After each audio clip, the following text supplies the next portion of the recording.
in is just a sugar-coated topping. There is another world beneath it. The real world.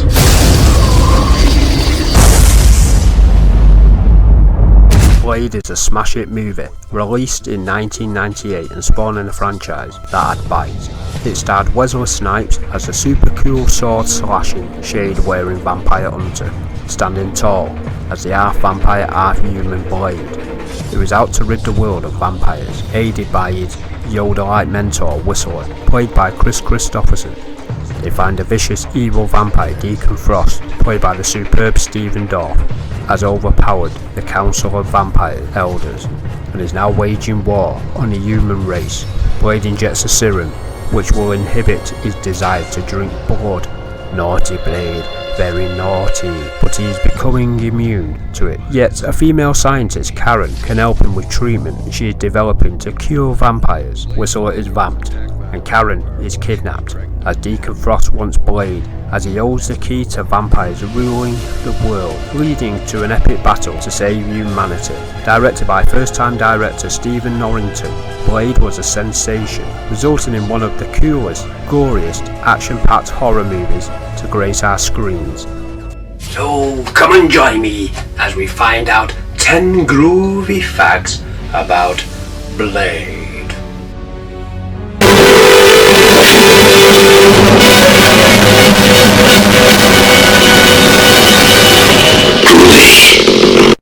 Number 1. Blade is based on a comic book. Comic book movies dominate the cinema screens. It seems like there's a Marvel movie every other week, yet it wasn't always like that. Way back in the 80s and 90s, Marvel movies were not even worthy of sniffing the juggernaut's backside.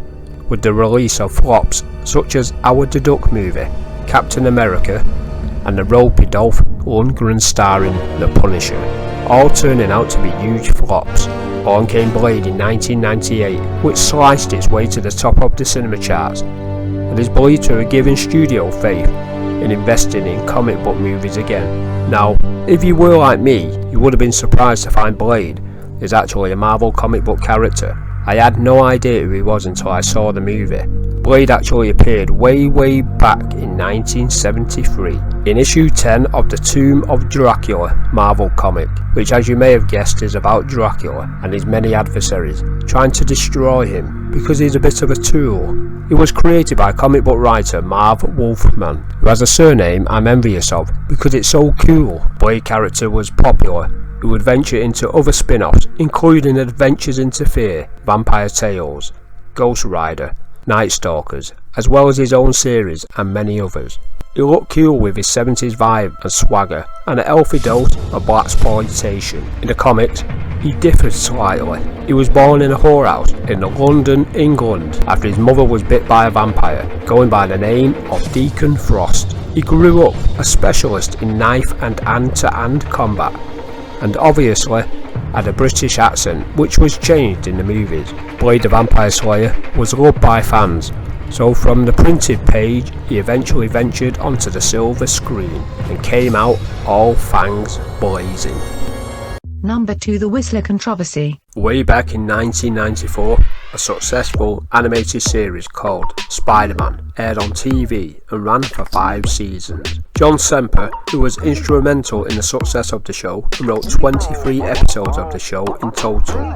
It was whilst he was writing an episode for season 2 that would introduce the Blade character. Who are you? What do you want with me? Call me Blade, and all I want, vampire, is to destroy you! Avi Arad, the chief creative officer of Marvel Entertainment, read the script and shared it with David S. Goyer, a prolific screenwriter and director. David S. Goyer was fascinated by the story.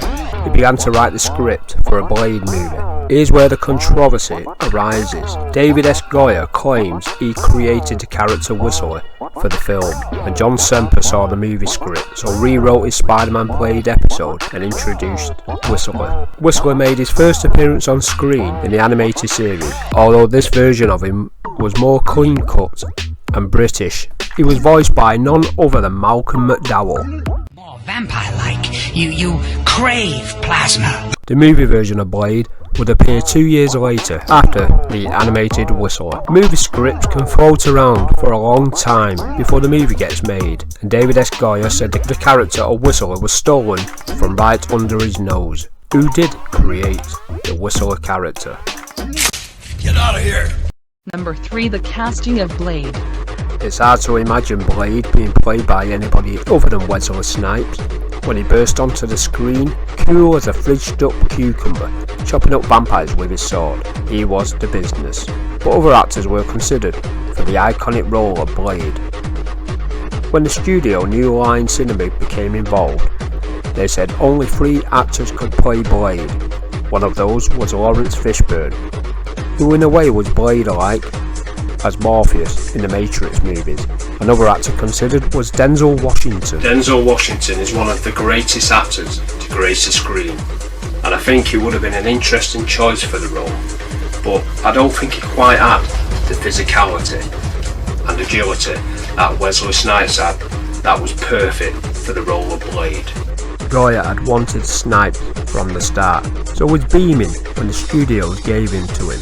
Number 4. Other casting choices. Blade had his work cut out when facing off against Deacon Frost, the vicious, out-of-control vampire, played superbly by Stephen Dorff. But this role was nearly played by other actors who were considered, such as Bruce Payne, who had an history of playing villains and had actually been the bad guy in the Wesley Snipes starring Passenger 57. Passenger 57? It's a pretty good movie, but I can't find the other 56 films that have come before it. I can only find part 57. Mark Wahlberg was also up for the role of Deacon Frost. When Skeet Ulrich found out about the Blade movie being made, he pretty much begged for the part, but was of course unsuccessful. Patrick McGoohan was the first choice to play Whistler, because director Stephen Norrington was a huge fan of the Prisoner TV show starring McGoohan, but it thankfully went to the grizzled Chris Christopherson. Number 5. Stan Lee cameo. The Marvel movies in the past decade or so have become juggernauts at the box office, and before he passed away you would wait for the obligatory Stan Lee cameo, as he appeared in several Marvel movies, with a funny line or two. Before this was all considered the norm, and comic book movies were out every other week, the Blade movie got in there first. During the opening segment after Blade has wiped out a club full of vampires in the amazing opening scene, Stan Lee made a cameo as a police officer inspecting the carnage afterwards. Sadly, the scene was left on the cutting room floor for pacing issues. Number 6. The ending was changed.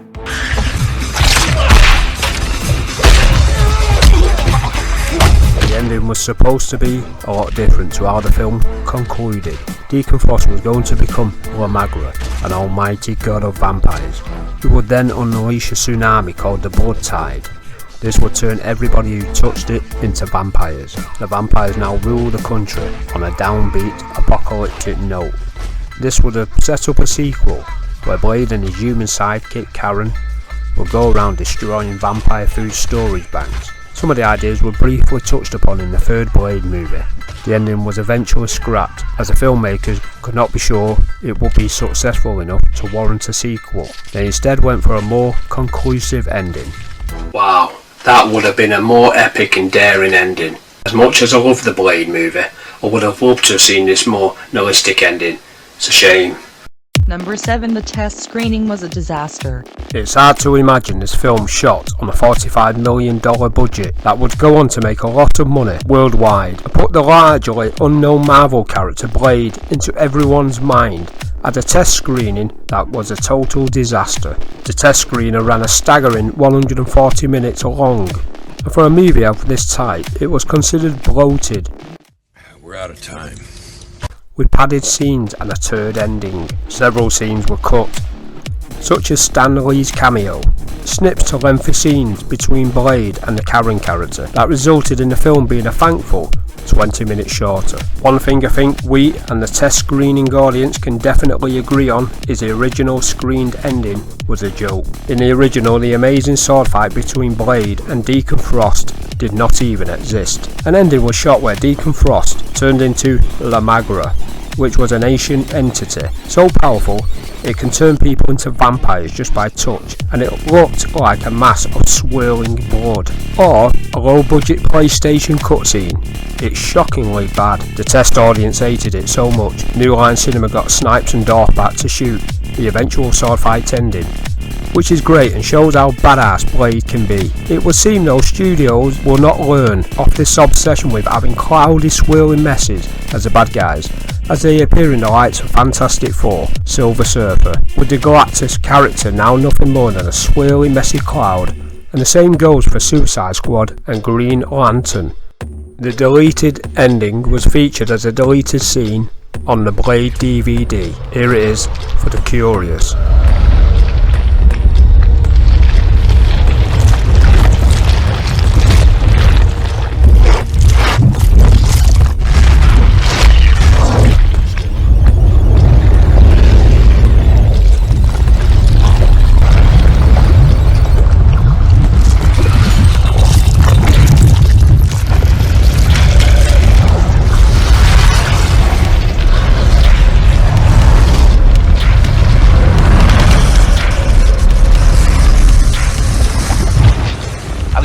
Yet, Blade? I sure hope so. But after I'm done with you, I'm gonna fuck the whole human race. I'm not frosting.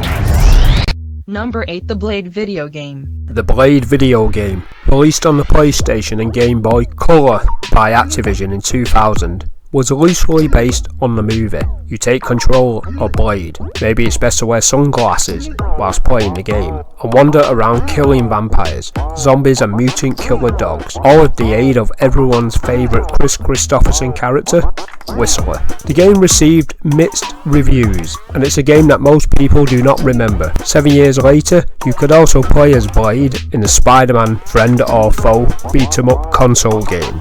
Number 9. Sued for a slice of the profits. Marv Wolfman, ow!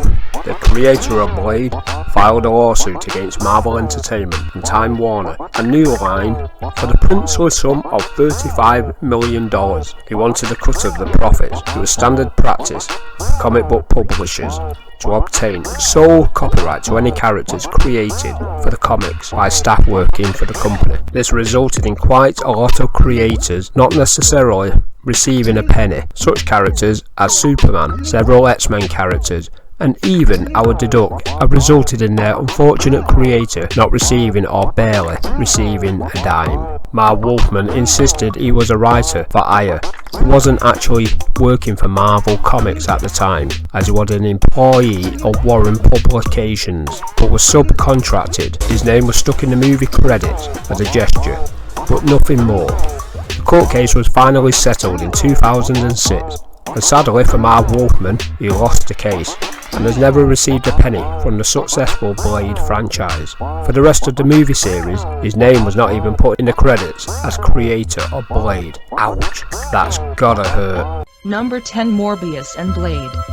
As many of you may know, there is an upcoming movie that's been delayed for a couple of years so far, called Morbius, based on the popular Spider-Man and Blade villain. Morbius is also a powerful and dangerous vampire, who in some comic book stories gave Blade such powers as being able to walk in the sun after being bitten by Morbius. Morbius is played by Jared Leto in the upcoming new movie, but what some of you may not know is the Morbius character had actually appeared first in the original Blade movie. In the Blade movie, Blade and Karen appear on the rooftop after the final battle.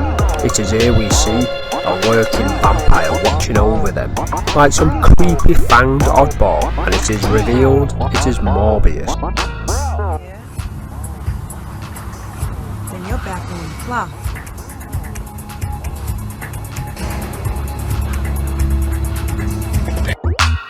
Morbius was played by director Stephen Norrington for this scene, but the scene had to be scrapped. When it came to light, Morbius' character was in fact owned by Sony Studio, who said, no, this scene would have set up a Morbius-dominated sequel, which was now vanished. Disney now own the Blade character, and it was announced in 2020 that Blade will return. Wesley Snipes pursued the role once more, but was told thanks but no thanks, and they cast Mahershala Ali as Blade. remember when I was watching Battle Alita at the cinema, which stars Mahershala Ali, and there's some scenes where he's wearing shades, and as I sat there I thought, he looks so much like Blade. Little did I know, he was going to be playing him just a few years later. Well, there you have it.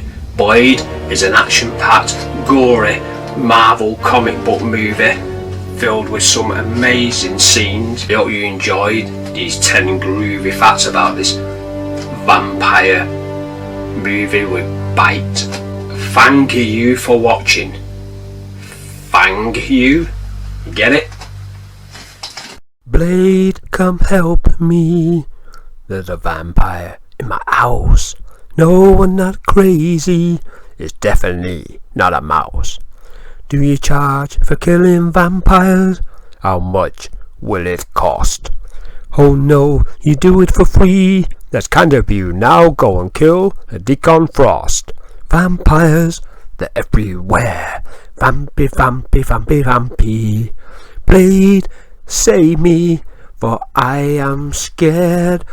Vampy, vampy, vampy, vampy, boo boo, vampy, voo voo voo, vampy, boo voo, vampy, vampy.